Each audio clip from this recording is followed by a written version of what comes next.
Vai começar Dose Única, medida certa de cultura, informação e cidadania. Começou! Olá, queridos ouvintes das ondas da web, da rádio da rua, o som que fortalece a cidadania. Alô, vocês que se conectam com Dose Única no Spotify e no YouTube. Eu sou a Cláudia Pereira e você ouve Dose Única, medida certa de informação.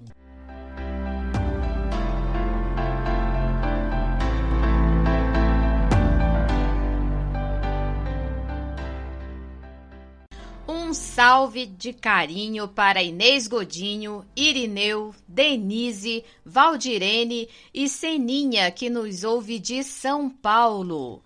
Um salve de carinho também para os nossos ouvintes de Recife, Pernambuco. E para todos que nos ouvem neste planetinha. Muito obrigada pela sintonia e presença. E aí? Como vocês estão? Eu estou bem. Eu tenho falado que dizer que está bem é um protocolo. Porque na real mesmo, nós não estamos tão bem assim, né? Nós andamos angustiados, nós andamos machucados. Mas nós precisamos seguir essa caminhada da vida. E eu tenho vivido por mim e também tenho vivido pelos meus amigos que se foram por causa dessa doença. E reafirmo com vocês o nosso trato para nos cuidarmos, usar máscaras, manter o distanciamento, tomar vacina e redobrar os cuidados. Quem tomou a primeira dose da vacina, não esquecer de tomar a segunda, e quem tomou a segunda, ficar atento que já está chegando aí a terceira dose de reforço. O Conselho de Secretários de Saúde, o CONAS, registra mais de 585 mil mortes por Covid-19. A média móvel está abaixo de 500 óbitos diários. O número de contaminados passa de 20 milhões e 900 casos confirmados, o que é assustador, né? Continua aumentando os números de casos. O que a gente tem reforçado aqui, precisa manter o distanciamento, precisa usar máscaras, precisamos lutar ainda nessa guerra. Não tem outra alternativa. Números de vacinados com as 2 doses ou única dose passa de 33% dos brasileiros, o que para mim ainda é muito pouco, ainda é moroso essa aplicação do imunizante no Brasil. E mais de 65% dos brasileiros já tomaram a primeira dose. Então, aquilo que a gente sempre fala, não façam escolhas. Vacina boa é vacina no braço. Precisamos alcançar a marca de 75% dos brasileiros imunizados.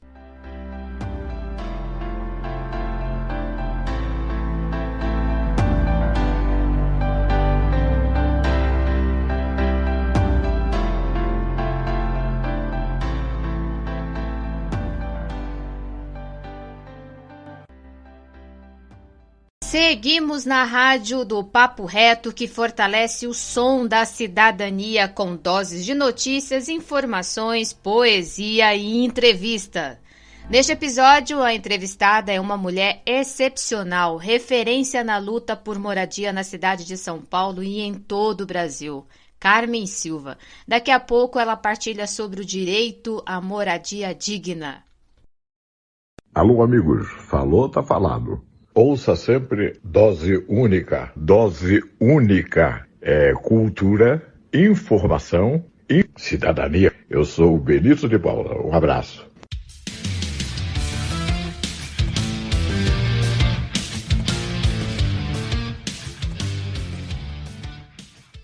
Prefeitura de São Paulo encerra o projeto Cozinha Cidadã.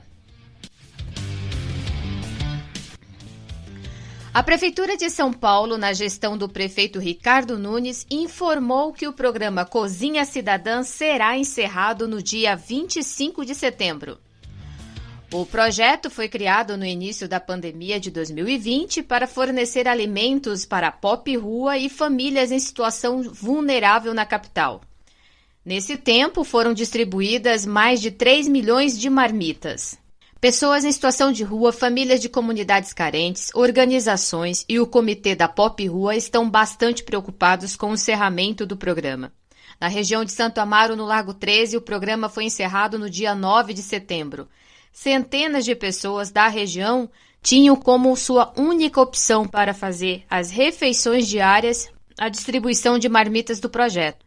Roseli Kraime, do Comitê Pop Rua, representando a região de Santo Amaro, falou com indignação diante a fila de pessoas que aguardavam os alimentos no dia 9 e questionou a Secretaria de Assistência Social. E aí, tem essa fila de gente que está esperando alimentação ou cartão. Aí eu digo para os senhores, como é que se termina um projeto do dia para a noite e não prepara as pessoas que estão aqui em Santo Amaro atrás da alimentação? E eu nem vou falar de que horas eles já estão aqui, porque todos sabem que aqui começa a fazer fila a partir das 5, 6 horas da manhã. Não é brinquedo, não. É sério, é verdade. E aí, o que eu faço com esse pessoal aqui? Eu gostaria de saber, pelos direitos humanos, aí, dona secretária dos direitos humanos, Claudinha, o que a gente faz? Porque tem que chegar isso para alguém, né? Então vamos ver o que a gente faz. Porque não é só aqui, não. Eu garanto que isso está acontecendo em diversos lugares que foram terminados. O que eu falo para esse pessoal aqui? Vai embora? O Comitê da Pop Rua da capital foi informado que a continuidade da alimentação seria estabelecida via Bom Prato, através da entrega de cartões e dos núcleos de convivência. O comitê enfatiza que a prefeitura não fez uma organização de transição das ações e a distribuição de cartões de gratuidade do Bom Prato não garantirá a segurança alimentar das pessoas mais pobres que atualmente são beneficiários da rede da Cozinha Cidadã, e exigiu esclarecimentos da Secretaria Municipal de Assistência e Desenvolvimento Social, SMADES. No início do ano, eu havia presenciado na região do Largo 13 a gravidade da segurança alimentar. Na época, entre os meses de janeiro e fevereiro, eu fiz uma matéria para o jornal O São Paulo. Na maior cidade do país e a mais rica, as pessoas mais pobres estão passando fome e não é de agora. São centenas de pessoas que dependem dessas marmitas para poder fazer a única refeição do dia. E isso não é só na região do Largo 13, nós estamos falando da capital. E nós não podemos aceitar isso. A segurança alimentar é um direito constitucional. O país voltou ao mapa da fome. Tempos atrás, nós tínhamos o programa Fome Zero, que foi extinto, assim como também o Conselho Nacional de Segurança Alimentar e Nutricional, o CONSEAS, que reforçava todos os projetos, todas as articulações para fortalecer a segurança alimentar para as pessoas mais pobres desse país. Nós estamos vivendo uma crise humanitária na cidade de São Paulo e no Brasil. Isso é genocídio. Comunidade com 150 famílias estão sob ameaças de reintegração de posse na capital paulista.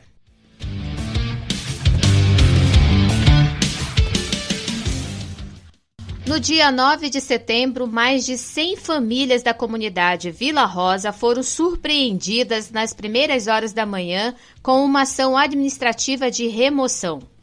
A comunidade, que ocupa um terreno que estava abandonado há décadas, sem fins sociais na região da Vila Prudente, zona leste da capital paulista, sofreram ação de reintegração de posse por parte da subprefeitura.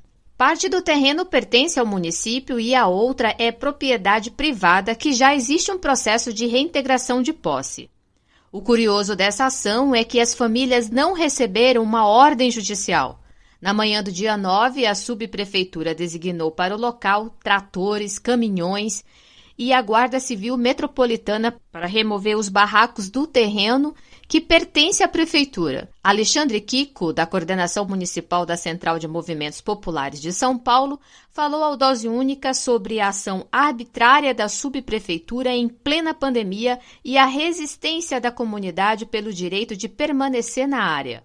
Então, a gente fica preocupado com essas reintegrações de posse acontecendo durante a pandemia, porque o discurso do governo municipal, federal, estadual é para que as famílias fiquem em casa. Mas como ficar em casa com essas remoções? As famílias que estão morando em ocupações não estão porque querem. Elas foram despejadas, não têm mais emprego e não conseguem pagar aluguel.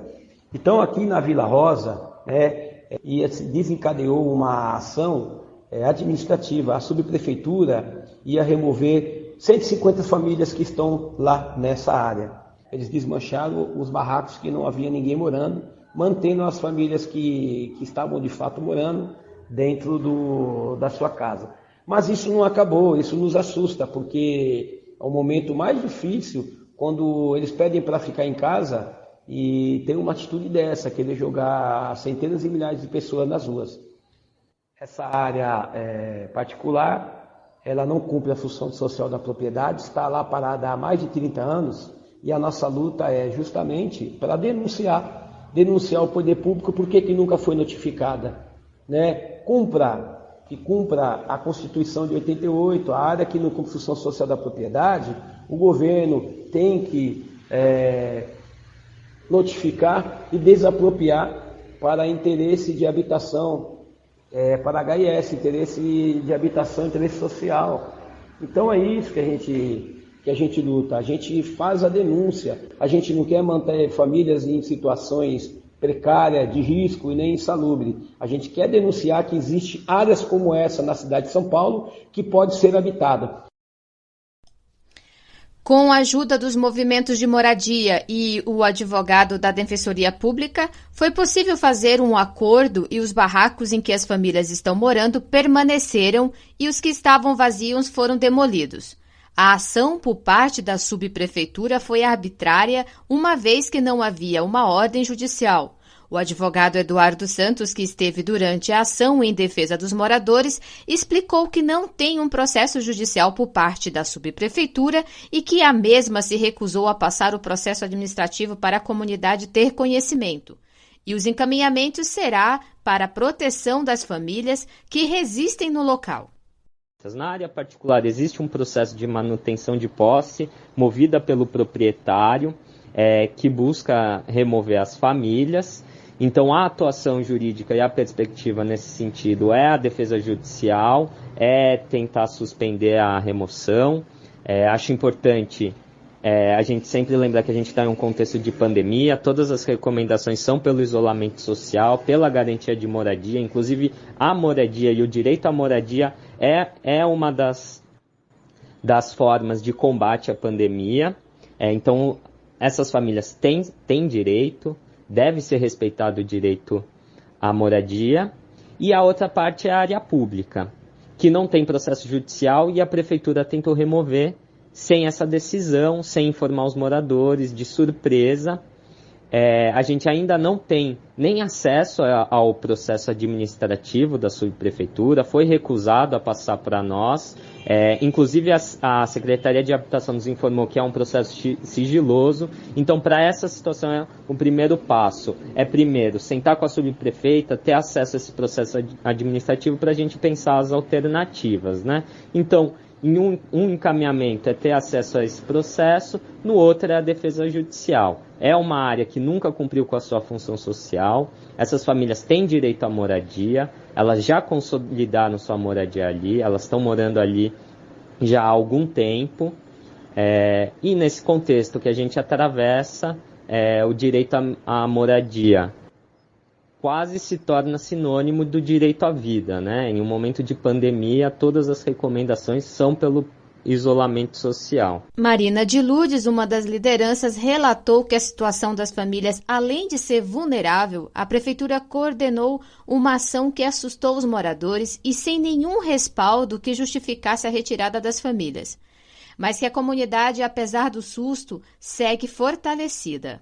E a ação que ela fez hoje, a subprefeitura, foi irresponsável, não conversou com a população. Vieram muitos caminhões, muitos tratores, uns 3 tratores, vieram muita polícia. Eu acho que não precisava daquilo tudo, né? Estamos assustados. Se tivesse uma palavra, era assustado. Mas fortalecidos, talvez, no final, porque nós tivemos a defesa do Gaspar Garcia, que é o Centro de Defesa de Direitos Humanos, né, junto com a Defensoria Pública, e há uma luz, né? A subprefeitura, no meu entender, não jurídico, mas pessoal, ela foi também, assim, irresponsável, porque ela não tem nada no papel. Ela não tem mandado, ela não tem processo. Parece-me fazer ao bel prazer. A gente não entendeu essa ação da prefeitura. E, por acaso, nós soubemos essa ação. Senão estaria tudo no chão, tudo derrubado, móveis, mulherada. E como é que esse povo, nessa chuva? A situação é precária, não tem esgoto ainda, tem luz agora. É uma situação muito difícil, muito complicada e de altíssima vulnerabilidade.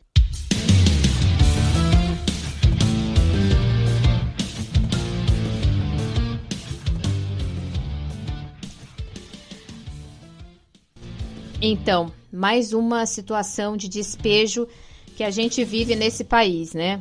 Então, a comunidade da Vila Rosa, para a gente entender um pouco mais a situação dessa comunidade, uma parte do terreno pertence à prefeitura e uma outra parte do terreno é de propriedade privada. Mas esse terreno, independente se está em área pública ou privada, é um terreno que está há décadas sem sua função social, famílias que estão sem condições de moradia, sem condições de pagar aluguel, um terreno que está ali, né, sem sua função social, precisa ser ocupado para morar. E o curioso também, só para a gente lembrar, no mesmo dia que a subprefeitura da Vila Prudente tentava remover dezenas de famílias, o prefeito de São Paulo sancionava o programa Pode Entrar. É um projeto que incentiva a produção da HIS. O que é HIS? HIS é Habitação de Interesse Social. Ou seja, é como esse terreno da Vila Rosa que está ali, sem função social, é um espaço que tem todas as características para que essas famílias possam ser assentadas e ter o direito de morar naquele espaço. Né? Na cidade de São Paulo, esse projeto, eu inclusive aqui no Dose Única, eu já trouxe essas notícias com relação a esse projeto. É uma contradição, né, gente? Uma área sem fim social há décadas, a população sem moradia e no desespero, sem condições de pagar aluguel, preenche esses requisitos do projeto que a prefeitura sanciona e é assim que teria que funcionar. Esse projeto Pode Entrar, ele atende famílias com renda de até 3 salários mínimos. Morar é um direito constitucional. Toda a força para a comunidade da Vila Rosa. Moradia já, despejo não.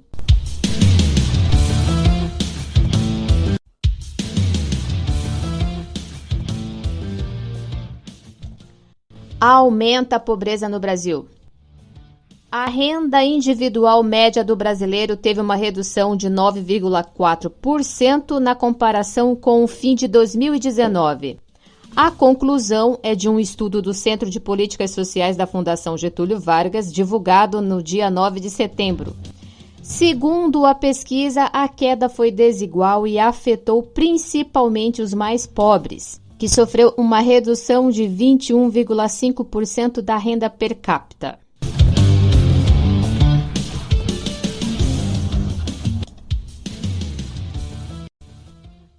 Marco temporal terras indígenas. Relator do Supremo Tribunal Federal, Fachin, vota contra marco temporal para a demarcação de terras indígenas. O ministro do Supremo Tribunal Federal, Edson Fachin, votou no dia 9 de setembro contra a aplicação da tese do marco temporal na demarcação de terras indígenas no país. O Supremo julga desde o dia 26 de agosto se a demarcação de terras indígenas deve seguir o critério que define que índios só podem reivindicar a demarcação das terras que já eram ocupadas por eles antes da data de promulgação da Constituição de 1988, o chamado Marco Temporal. O julgamento ainda seguirá na Corte.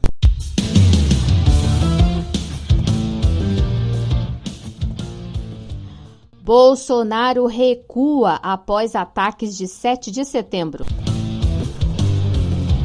Aconselhado pelo ex-presidente golpista Michel Temer, Bolsonaro afirmou que nunca teve intenção de agredir a nenhum dos poderes e disse que a Constituição deve ser seguida por todos. Agora eu vou comentar, gente, não tem como. O hilário disso tudo é que ele pediu para os caminhoneiros parar com o manifesto e nem os caminhoneiros acreditaram no que ele estava pedindo. Muito hilário tudo isso, né? O resultado de toda essa história, desse comportamento deste homem, acabou virando uma enxurrada de memes e a gente é motivo de piada e deboche no mundo inteiro.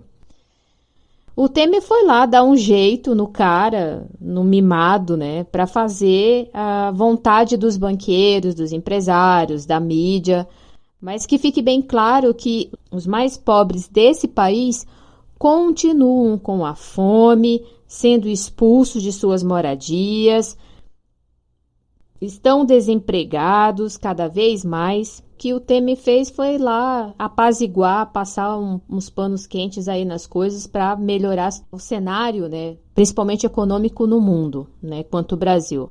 Mas isso não é grandes coisas, a crise continua.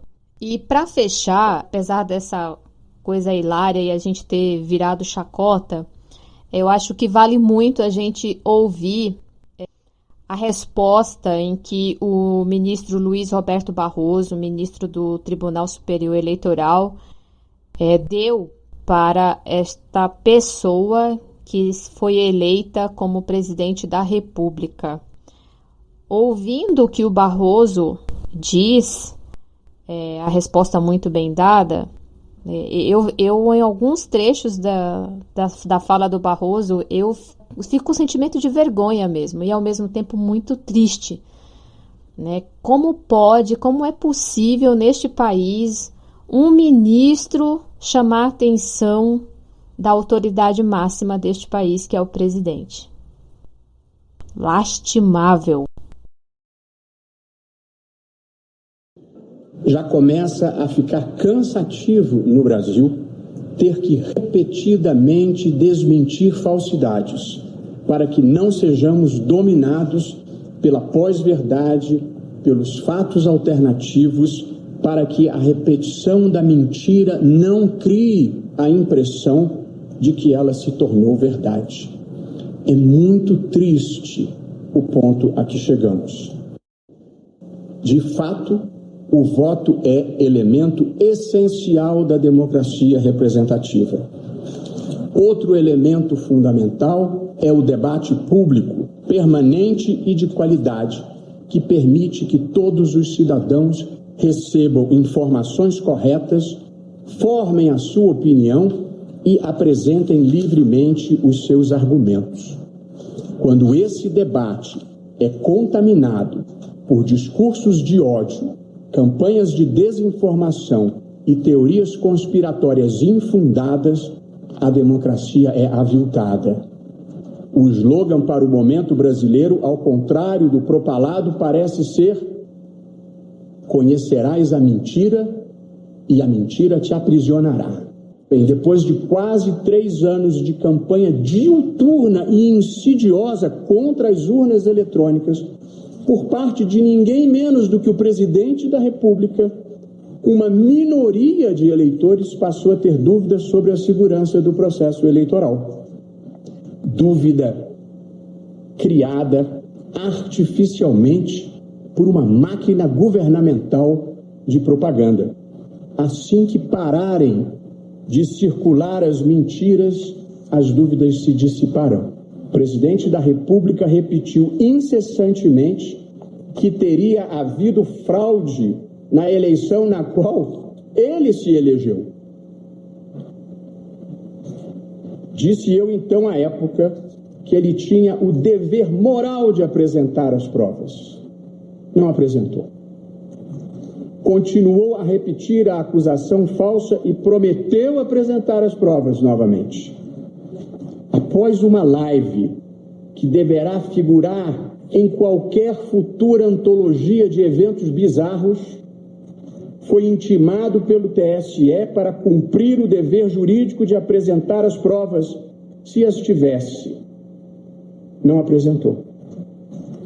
É tudo retórica vazia contra pessoas que trabalham sério e com amor ao Brasil, como somos todos nós aqui. Retórica vazia, política de palanque.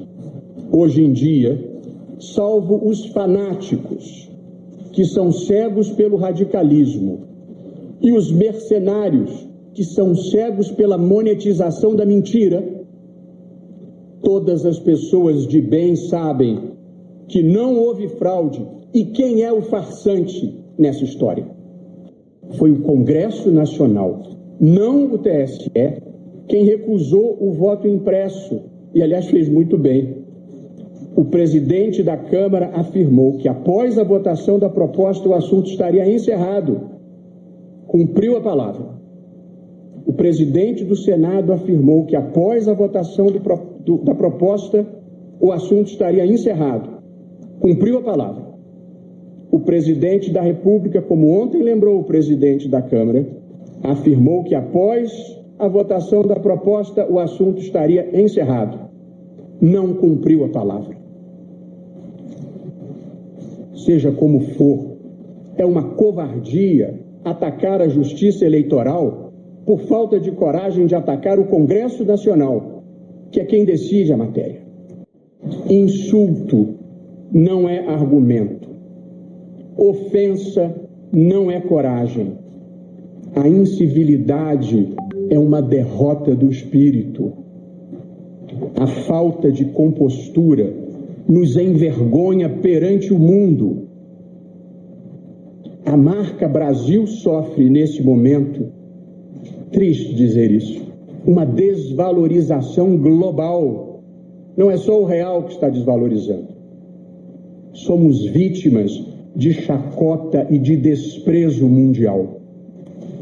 Um desprestígio maior do que a inflação, do que o desemprego, do que a queda de renda, do que a alta do dólar, do que a queda da bolsa, do que o desmatamento da Amazônia, do que o número de mortos pela pandemia, do que a fuga de cérebros e de investimentos.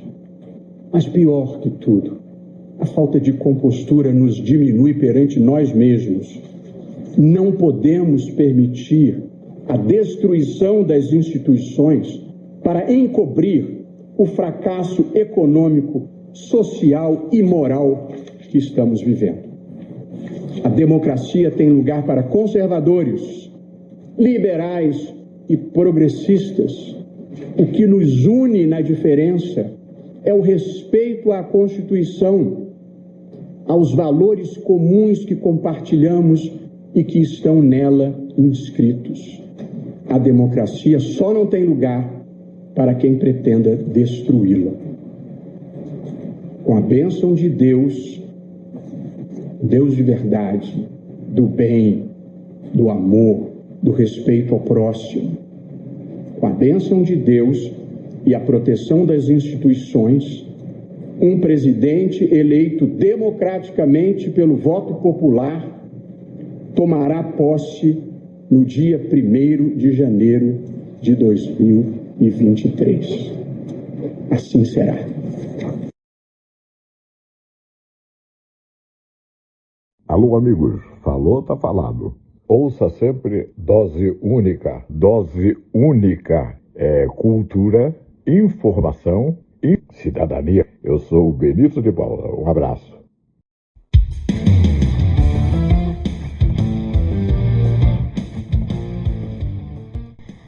As notícias e informações que você acabou de ouvir, além das produções do Dose Única, teve como fonte Portal G1, CBN, Portal do STF e campanha Despejo Zero.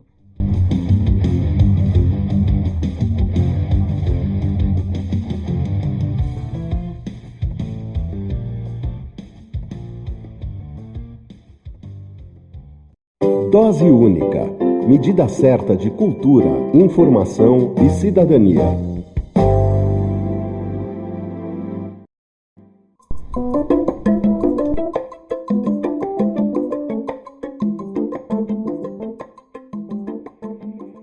Na coluna do Dose Única, a participação é de uma mulher excepcional, nordestina, mãe. Em um momento da sua vida, teve que dormir nas ruas de São Paulo. É referência nacional na temática de luta pelo direito da moradia. Carmen Silva, líder do movimento dos sem-teto do centro em São Paulo. Carmen é a nossa convidada para nos falar da luta por moradia e nos orientar de algumas situações diante as inúmeras ações de despejos e remoções que acontecem neste país. Carmen, muito bem-vinda ao Dose Única aqui na Rádio da Rua.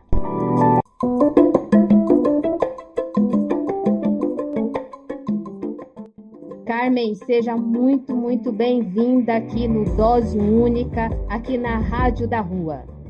Oi, gente, obrigado pelo convite. Bem, eu sou Carmen Silva, eu sou líder do MSTC, Movimento Sem Teto do Centro. Desde a década de 90, nós efetivamos a luta pelo direito à cidade, e o direito à cidade ele começa pela moradia digna, né? Então, nós tínhamos um centro urbano totalmente abandonado, com prédios vazios. Então, desde lá, a gente vem desencadeando uma luta para que o trabalhador de menor renda possa morar nos centros urbanizados e não serem jogados, né, para bairros distantes, negligenciados com a falta de emprego, com a falta de creche, com a falta de acesso a tudo aquilo que a cidade tem que oferecer a seu cidadão. Pois é, Carmen, que é o direito à cidade, o direito à moradia digna é previsto em Constituição. Então eu queria que você falasse para os ouvintes o que é, Carmen, direito à moradia digna. O que é direito à cidade? Olha, o direito à cidade, ele é um direito coletivo, né? Quando nós falamos em direito à cidade, a gente fala de um direito de acesso coletivo, e a moradia é a porta de entrada para todos os outros direitos, né? Cultura, educação, saúde, transporte, acessibilidade. E quando a gente fala de acessibilidade, é acessar a cidade, é ter essa congruência de participar efetivamente do seu território, tá? E o direito à moradia, ele é constitucional. Ele é constitucional. E se a gente for verificar, antes da Constituição de 88, nós temos a Convenção de Genebra, nós temos para os evangélicos a própria Bíblia, né? Onde Isaías diz, vai tomai a terra, vai morai, né? E habitai, né? E aí a gente vem sendo segregado dos nossos direitos, porque o que é direito torna-se mercadoria. E o direito à cidade, o direito à moradia, ele é um direito amplo e básico. É uma questão de saúde, é uma questão sanitária, e a gente tem a prova disso com a própria pandemia. Primeira frase que se disse em março de 2020 foi fica em casa. Mas quem não tem casa, fica onde? Pois é. E em meio a essa pandemia, Carmen, você tocando nesse assunto, nós observamos, mesmo a mídia falando muito pouco sobre esse assunto, mas nós vimos um alto índice de despejos, né, de desapropriação. Nós vimos muitas perseguições, né, a pessoas que, em plena pandemia, o próprio Estado tirando as pessoas de suas casas. E como é que a gente lida com essa situação, Carmen? Olha, por incrível que pareça, quando todos os órgãos, né, Ordem de Saúde Sanitária, Saúde Pública, a Organização Mundial de Saúde, sempre agregou a pandemia ao ficar em casa, foi onde ocorreu o maior número de reintegrações de posse e de despejos, né? Nós tivemos 660 mil despejos com o período da pandemia. O que ocorre? E quando não tem uma liminar expedida por um juiz, tem os despejos administrativos, aonde o poder municipal e local estão fazendo essas reintegrações de posse. Então, isso, além de ser desumano, é um desacato de todos os direitos humanos, né?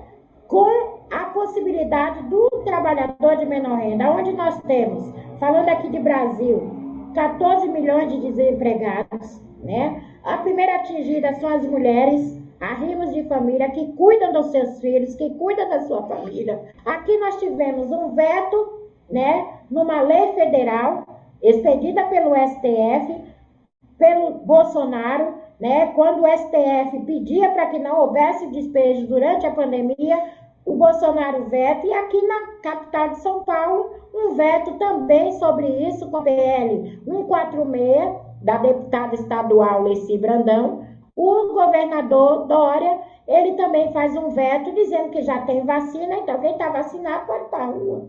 Mas independente de vacina ou não, ter um teto é a primeira coisa que um ser humano, que uma família, sozinha ou com família, tem que ter.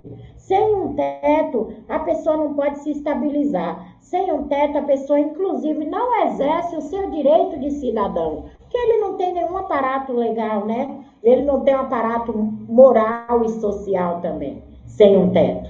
É o CEP, né, Carmen, que é exigido, que todo mundo precisa, né? Por incrível que pareça, é um número, mas é uma necessidade. E em meio a tudo isso, também o déficit de moradia no Brasil, que saiu esse ano, é alarmante, né? 5,3 milhões. 5,3 milhões para esse país é muita coisa. E eu faço um destaque também nesse número, Carmen, é o índice de mulheres que estão sem moradia. Se for comparar a questão do gênero, as mulheres são as que mais estão sendo violadas desse direito de moradia, e também são elas as que mais enfrentaram essa crise pandêmica.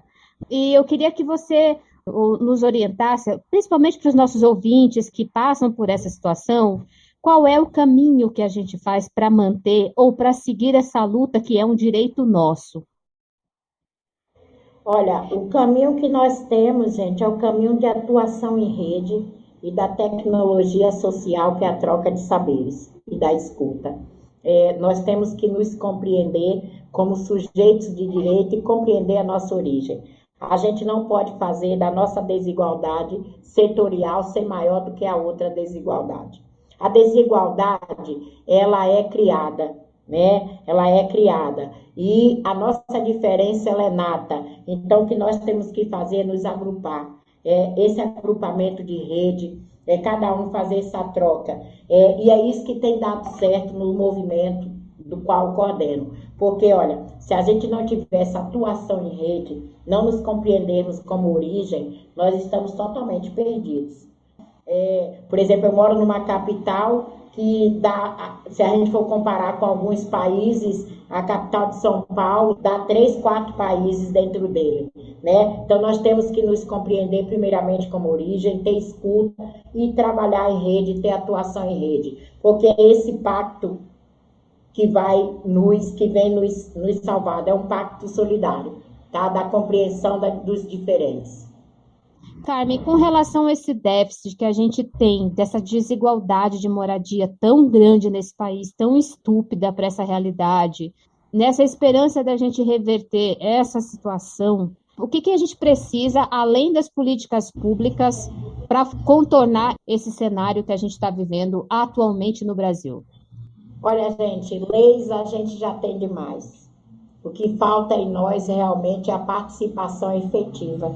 Tá? É a participação popular. Nós temos que participar dos vários conselhos, nós temos que participar das discussões de direitos de discussões de PDE, que é plano diretor, né? Nós temos que participar de conferências, nós temos que participar de tudo, porque com a nossa participação e a nossa compreensão, a gente compreende a lei. Muitas vezes, a gente tem um pensar que o Estado, ele é um Estado de direito e que esse direito ele tem só que me dar.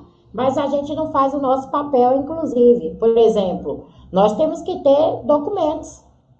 Não adianta eu achar que eu vou ter algo do Estado se eu ter em dia a minha documentação, né? Não adianta eu pensar que o Estado é assistencialista. O Estado não é assistencialista. Todos os nossos direitos, ele vem também com os encargos dos deveres. Para que a gente acesse as políticas públicas, é necessário que a gente também tenha uma participação. E a participação dentro do governo, dentro do próprio poder público, em todas as instâncias. Nós temos que participar das discussões, que olha, o governo, o Estado não faz questão nenhuma que a gente compreenda qual é o nosso papel como cidadão. O Estado não quer que a gente tenha essa compreensão, porque quanto mais leigos a gente seja, melhor para eles, para nos iludir. Porque o Estado só é ativo de 4 em 4 anos com as eleições, né? E não é nem mais 4 anos, é de 2 em 2, né? Com as eleições, nós não temos um Estado de continuidade, uma representação de continuidade. Então, de cada eleição que se tem, para o legislativo e para o executivo, é mudando leis. Então, se a gente não tem uma participação efetiva, a gente nunca vai ter a compreensão qual é o nosso papel dentro desse Estado. Pois é, Carmen. E aí, dessa questão, a gente tem uma situação, principalmente aqui em São Paulo, que é a regulamentação fundiária, né, desses espaços. A regularização fundiária, essa é uma discussão que ela é recorrente, e se nós não tomarmos cuidado, mais uma vez, vai haver grandes... O propósito de São Paulo, capital, é um propósito da gentrificação. Nos centros urbanizados, quem mora é elitizado, é uma elite, né? E cada vez mais empurrando a população trabalhadora de menor renda para bairros distantes. Eu acho engraçado que a cidade tem vários prédios abandonados. A gente tem um déficit habitacional aqui na cidade de São Paulo de 390 mil pessoas sem ter onde morar, para 490 mil imóveis vazios e abandonados.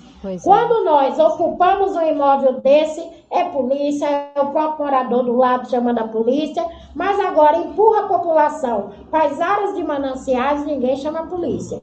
Acabando com nossas grotas, acabando com nossas nascentes. Gente, vamos acordar. Quando vocês veem um prédio vazio e abandonado, aí sim, chama a polícia para dizer, olha, notifica esse proprietário, porque ele não está cumprindo a função social.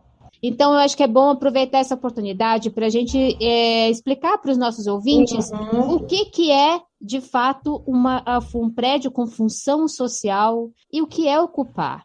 Carmen, o que é ocupar, que nossos ouvintes entendam?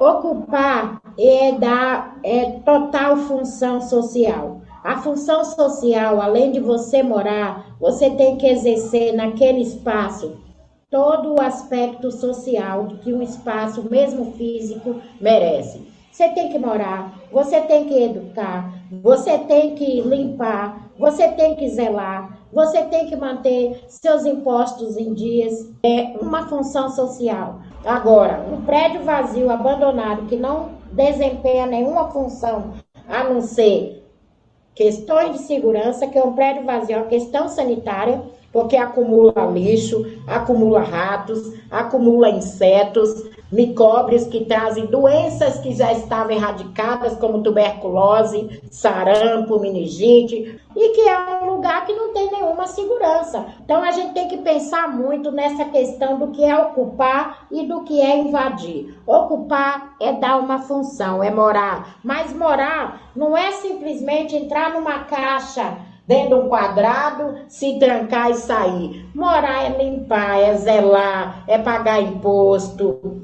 é participar da vida ativa do bairro, do território, participar da UBS, participar do comércio local, participar das escolas, participar das creches, é dar vida aos comércios, né? Comprar, viver, trabalhar ali naquele território, é isso que é ocupar. É o coletivo, né, Carmen? É isso, é o coletivo. Precisa dar visibilidade para a questão da moradia para as mulheres. A grande maioria dessas lideranças que estão na frente são mulheres. Isso eu não estou enganada, eu acho que eu tenho certeza disso, né, Carmen? São mulheres. É verdade. Então, eu acho que é interessante a gente abordar essa questão que a mulher tem que estar à frente dessa luta, precisa conhecer seus direitos. Justamente, primeiramente na luta pela moradia, dentro do movimento, a maior parte são de mulheres, porque as mulheres são arrimo de família. E outra, a mulher ela tem um papel, ela entra pela necessidade, depois ela passa a contestar, e dessa contestação ela passa a compreender, né, como efetivamente, porque se vocês verificarem, a mulher ela conserva seu patrimônio, porque ela pensa na família. Então existe já dentro de toda a elaboração de todas as PLs da moradia, que a moradia ela é essencial para vir no nome da mulher, né? E dentro dessa questão dessas mulheres que sofrem violência, existe sim, dentro de todos os condomínios, existe um percentual que são para essas mulheres. Então ela tem, eu falo condomínio de HIS, né? São habitação de interesse social. Os próprios juízes já demandam isso, né? Todos os programas habitacionais já existem, já vem com essa demanda. E as moradias, ela tem que vir constituída no nome das mulheres. Então é interessante as mulheres compreenderem isso, mas isso não significa também, mulher, que por existir já essas determinações, que é só chegar e dizer eu sou mulher. Não. Tem que haver uma participação efetiva, você tem que ter seu documento em dia, né? Se você está numa ação de proteção, né? Você também tem que procurar os órgãos, a Casa da Mulher Brasileira, tem que procurar a Secretaria de Mulheres, tem que ter, né, uma medida protetiva determinada por um juiz, que aí o próprio juiz vai determinar também para o próprio Estado, para o próprio poder local, que tem essa demanda e que é necessário compreender que essa mulher tem a prioridade, né, para o atendimento da moradia definitiva. Muito bem. E, Carmen, agora para a gente umas dicas que eu penso que é fundamental a gente partilhar com os ouvintes. Muitas pessoas, às vezes, estão em situação de despejo, situação de remoção. Qual é a dica que você dá para essas pessoas tomar iniciativa nesses momentos que a gente está em conflito dentro de uma comunidade? O que fazer, Carmen? Se você mora de aluguel, se você está dentro de cortiço, se você está em áreas vulneráveis ou paga aluguel e está em despejo, procura a Defensoria Pública, não tenha vergonha. Procura a Defensoria Pública, ganha um tempo, porque não tem vergonha maior para uma família é a polícia chegar na porta e dizer que você tem que ser retirado e o seu locatário ou quem é detentor do imóvel não percebeu, o próprio juiz, o mal que está fazendo, né? Porque não há justiça maior do que determinar uma sentença de reintegração de posse, seja ela individual ou coletiva. Se é individual e você está pagando aluguel, já procura se organizar no movimento moradia, porque os movimentos moradias organizados, eles não são indicados, eles são habilitados. Eles são habilitados para fazer gestão, né, de programas de moradia.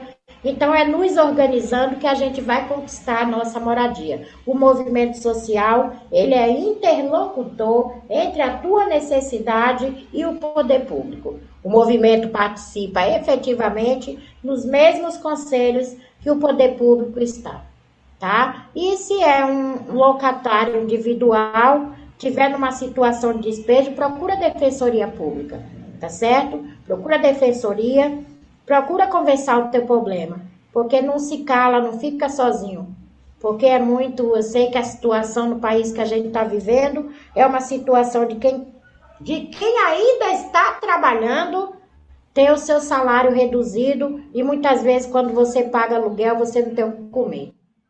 Isso mesmo. Ô, Carmen, muito obrigada pela partilha. E as pessoas que estiverem interessadas a conhecer um pouco mais, a participar das tuas palestras? Como é que faz para entrar em contato ou como é que faz para participar também do movimento? Qual é o caminho? Olha, o meu zap é 99-680-7409, mas você pode entrar no nosso Insta, MSTC, tá? Hashtag MSTC. E também pode nos procurar na nossa ocupação, que lá tem os assistentes sociais, ali na 9 de julho, que é Álvaro de Carvalho 427. Você procura nossas assistentes sociais, que elas vão te encaminhar, te introduzir a você a participar de um grupo de base. Esse grupo de base é um grupo de formação para você compreender de fato qual é a legislação, qual é a legitimidade do movimento moradia, como participar efetivamente. É dessa forma. E, gente, a gente só tem uma saída se a gente se conectar, se a gente se unir, tá? É através da nossa atuação em rede que a gente vai na conquista dos nossos direitos. Muito bem. Nosso direito vem, né, Carmen? Nosso direito vem. Carmen está sempre disponível aí para partilhar as ideias, as informações. Então, eu acho que é bom, quem quiser aproveitar, é bom a gente beber dessa água que é muito boa, viu, Carmen? É muito boa. Quem bebe não sai mais. Não sai, não. Eu que o diga. Carmen, muito obrigada. Deixa agora aqui o finalzinho a mensagem para o povo que está te ouvindo. Olha, gente, eu quero dizer que a gente está passando por momentos terríveis no nosso país, né? Mas vamos nos reconhecer como origem, deixa o ódio de lado, tá? O Brasil é constituído por 3 etnias, indígena, afro e europeia. Nós não temos que fazer distinção de cor, raça ou religião. A gente tem mais é que nos unir por causas, né? E as causas pelo direito é uma causa de justiça, é uma causa justa. É justa. É isso, nada de despejo, direito sim. Moradia já. Moradia já. Obrigada, Carmen. Obrigada. Nada, querida.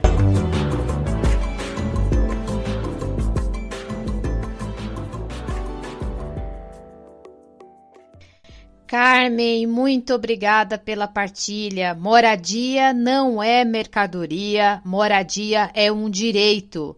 E para garantir esse direito, como a Carmen colocou muito bem, não basta só políticas públicas. É necessário a participação popular efetiva. É preciso lutar em rede, no coletivo, na comunidade, para garantir o direito à moradia e à cidade.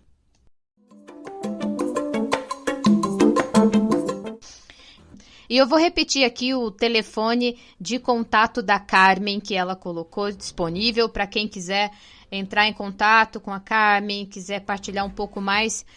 O telefone da Carmen é 11 DDD de São Paulo 996807409 11 996807409.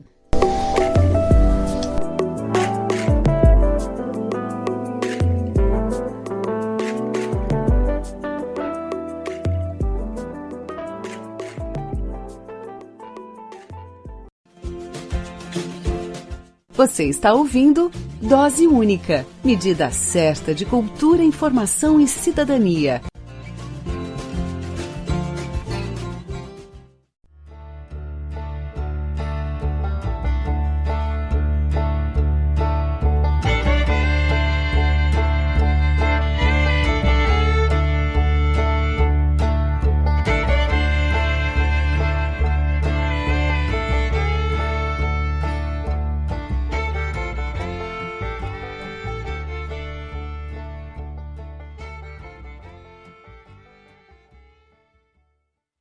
Doses de poesia. Doses de poesia na Rádio da Rua, a rádio que acolhe a todos. O bloco Doses de Poesias é um espaço para arte e cultura. Vamos ouvir a poesia O Filho da Lua, do nosso operário literário Washington Reis. Audiosia, som de poesia, apresenta Um Cara da Rua em O Filho da Lua.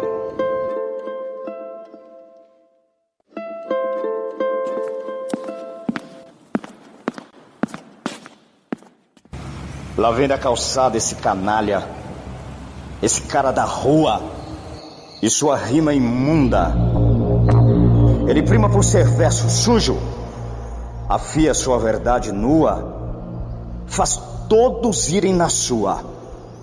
Eu simples ir a uma rua vagabunda, com ele vira uma coisa muito mais profunda. Então combinaram. Me xingavam, me escarravam, humilhavam. De mim se ria, pois eu não tinha família. Eu era um ente que flutua, um sem parente filho da rua. Ele é filho da lua, filho da lua, filho da lua. Não! Não!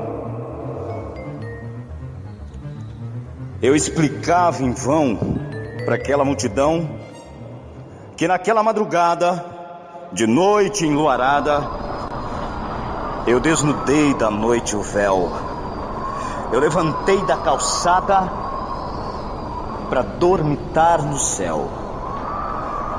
Eu fiz da madrugada uma cama e possuí a lua, feito mulher-dama. Toda vez que ela dizia, eu quero, quase em protesto, eu fazia nascer estrelas no universo. E com meu verso, charme e a minha caneta, eu a fiz se entregar na velocidade de um cometa de rota vadia. E a levei rumo ao meu planeta, chamado poesia. E foi assim que em mim surgiu um coração que flutuava, um cidadão que caminhava caladão e na sua, pois sabia não ter por mãe a lua. E enquanto eu viver na rua, com esse olhar de quem não sabe onde vai, eu mesmo serei meu próprio pai.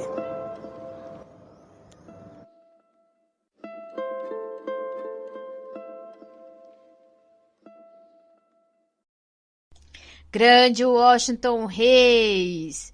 Cada poesia é uma interpretação surpreendente. Muito obrigada, Washington. Maravilha, maravilha mesmo. Washington vai longe, gente. Vocês nem sabem, vou partilhar aqui com vocês, mas o Washington já participa de festival de poesia pelo Brasil afora, tá? Depois eu convido aqui ele para contar mais um pouquinho dessas informações maravilhosas. Alô, amigos. Falou, tá falado. Ouça sempre Dose Única. Dose Única é cultura, informação e cidadania. Eu sou o Benito de Paula. Um abraço. Chegamos ao final deste episódio do Dose Única, apresentado por mim, Cláudia Pereira, produção Walter Souza e Cláudia Pereira. Deixo, como sempre, aqui o meu recado. Use máscara, tome a vacina, se cuide, colabore com doações para a Pop Rua da sua cidade e sigam a Rádio da Rua no Spotify, sigam a Rádio da Rua no Instagram, e curtam também o Dose Única no Spotify e no YouTube. Deixo com vocês o poeta Gilberto Gil, que sabe tão bem falar da desigualdade social deste país e não é de hoje. Então, o Gil canta para nós Novidade. Tchau, abraços de saúde e até o próximo episódio.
praia, na qualidade rara de sereia.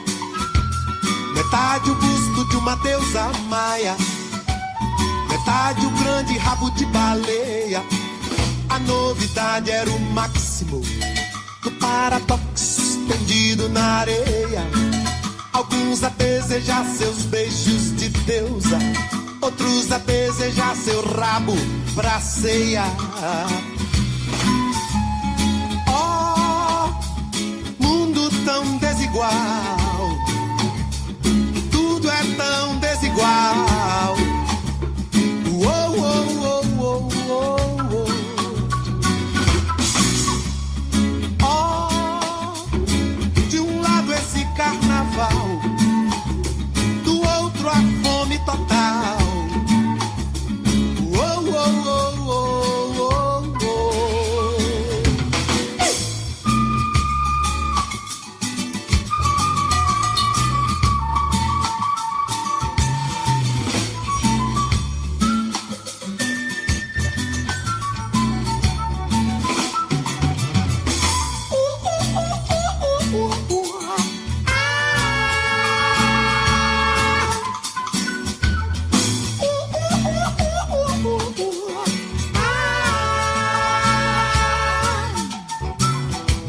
E a novidade que seria um sonho, o milagre risonho da sereia, virava um pesadelo tão medonho.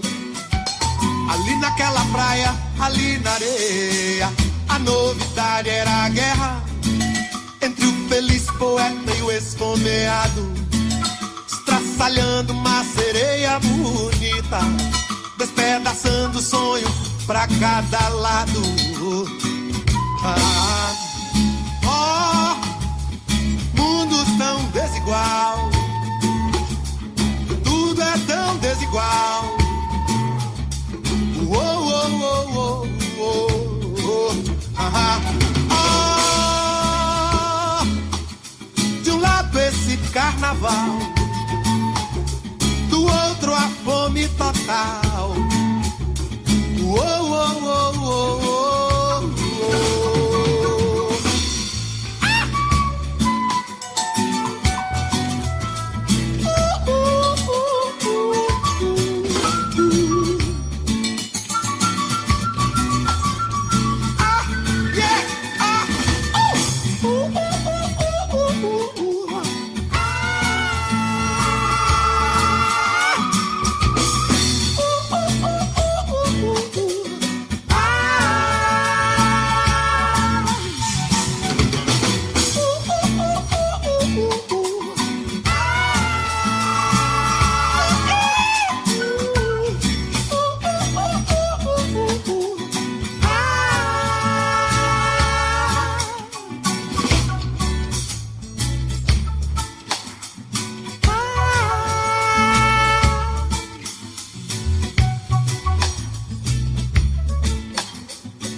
Dose Única. Medida certa de cultura, informação e cidadania.